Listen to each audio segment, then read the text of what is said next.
अस्सलाम वालेकुम वरहमत ल्लाहि वबरकातुहू। आप सब कैसे हैं? उम्मीद करती हूँ आप सब खैरियत से होंगे। आज का हमारा टॉपिक जो है सूरह तौहा है। आज की तर्जुमा क्लास में हम सूरह तौहा की आयत नंबर 55 से लेकर आयत नंबर 76 तक बामुहावरा तर्जुमे के साथ पढ़ेंगे। चले आइए शुरू करते हैं। शुरू करती हूँ अल्लाह ताला के नाम से जो बड़ा मेहरबान नहायत रहम वाला है। इसी जमीन में से हमने तुम्हें पैदा किया और इसी में फिर वापस लौटाएंगे और इसी से फिर दोबारा तुम सबको निकाल खड़ा करेंगे। हमने इसे अपनी सब निशानियां दिखा दी, लेकिन फिर भी उसने झुटलाया और इनकार कर दिया। कहने लगा, ए मूसा, क्या तू इसलिए आया है कि हमें अपने जादू के जोर से हमारे मुल्क से बाहर निकाल दे? अच्छा, हम भी तेरे मुकाबले में इसी जैसा जादू जरूर लाएंगे। बस तू हमारे और अपने दरमियान एक वादे का वक्त मुकर्रर कर ले कि न हम इसका खिलाफ करें और न तू। साफ मैदान में मुकाबला हो। मूसा अलैहिस्सलाम ने जवाब दिया कि जीनत और जश्न के दिन का वादा है और ये कि लोग दिन चढ़े ही जमा हो जाएं। बस फिरौन लौट गया और उसने अपने हथकंडे जमा किए, फिर आ गया। मूसा अलैहिस्सलाम ने इनसे कहा, तुम्हारी शामत आ चुकी। अल्लाह ताला पर झूठ और इफ्तरा ना बांधो कि वो तुम्हें अजाबों से मिलिया मीट कर दे। याद रखो, वो कभी कामयाब ना होगा जिसने झूठी बात गढ़ी।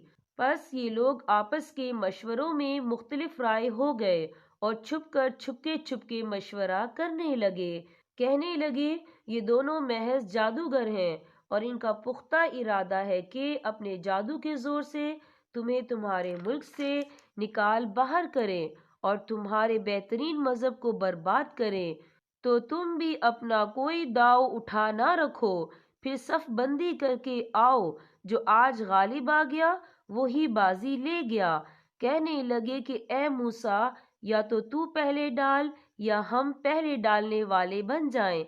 जवाब दिया कि नहीं, तुम ही पहले डालो। अब तो मूसा अलैहिस्सलाम को ये ख्याल गुजरने लगा कि इनकी रस्सियां और लकड़ियां इनके जादू के जोर से दौड़ भाग रही हैं। बस मूसा अलैहिस्सलाम ने अपने दिल ही दिल में डर महसूस किया। हमने फरमाया, कुछ खौफ ना कर, यकीनन तू ही गालिब और बरतर रहेगा। और तेरे दाएं हाथ में जो है उसे डाल दे कि उनकी तमाम कारीगरी को वो निगल जाएं। उन्होंने जो कुछ बनाया है ये सिर्फ जादूगरों के करतब हैं और जादूगर कहीं से भी आए कामयाब नहीं होता। अब तो तमाम जादूगर सजदे में गिर पड़े और पुकार उठे कि हम तो हारून और मूसा अलैहिस्सलाम के रब पर ईमान लाए। फिरौन कहने लगा कि क्या मेरी इजाजत से पहले ही तुम इस पर ईमान ले आए?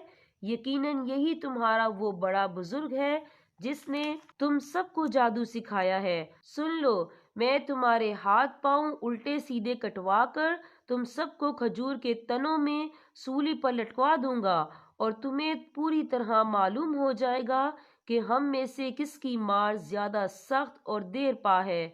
उन्होंने जवाब दिया कि नामुमकिन है कि हम तुझे तरजीह दें इन दलीलों पर जो हमारे सामने आ चुकी और उस अल्लाह पर जिसने हमें पैदा किया है। अब तो तू जो कुछ करने वाला है कर गुजर। तू जो कुछ भी हुक्म चला सकता है वो इसी दुनियावी जिंदगी में ही है। हम इस उम्मीद से अपने परवरदिगार पर ईमान लाए हैं कि वो हमारी खताएं माफ फरमा दे और खासकर जादूगरी का गुनाह जिस पर तूने हमें मजबूर किया है। अल्लाह ही बेहतर और हमेशा बाकी रहने वाला है। बात यही है कि जो भी गुनाहगार बनकर अल्लाह ताला के यहाँ हाजिर होगा उसके लिए दोजख है जहाँ ना मौत होगी और ना जिंदगी। और जो भी उसके पास ईमानदार होकर हाजिर होगा और उसने अमाल भी नेक किए होंगे उसके लिए बुलंदो बाला दर्जे हैं, हमेशगी वाली जन्नतें जिनके नीचे नहरें लहरी ले रही हैं, जहाँ वो हमेशा हमेशा रहेंगे। यही इनाम है हर उस शख्स का जो पाक हुआ।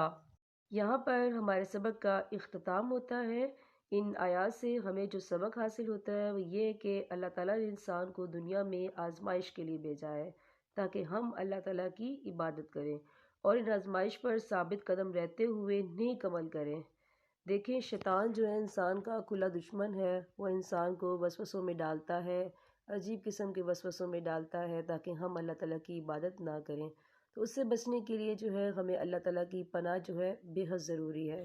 دوسری بات جو ہمیں یہاں سیکھنے کو ملی ہے کہ انسان کو ہمیشہ حق پر جو ہے قائم رہنا چاہیے، حق کا ساتھ دینا چاہیے، حق ہمیشہ غالب ہوتا ہے، اور جھوٹ جو ہے یہ باطل ہے، یہ بالکل بے بنیاد ہے، اس کی کوئی حقیقت نہیں ہے۔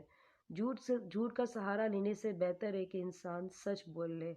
آپ اپنی زندگی میں نا اپنا ٹارگٹ کر لیں کہ آپ نے اپنی لائف میں کبھی بھی جھوٹ نہیں بولنا ہے، آپ نے ہمیشہ سچ بولنا ہے اور سچ بولنے والوں کا ساتھ دینا ہے۔ تو دیکھیں، اللہ تعالیٰ بھی ہمیشہ سچ بولنے والوں کا ہی ساتھ دیتا ہے، جھوٹ بولنے والوں کا ساتھ تو اللہ تعالیٰ بالکل نہیں دیتا ہے، اور ویسے بھی جھوٹ بولنے والوں پر اللہ تعالیٰ کی لعنت ہے۔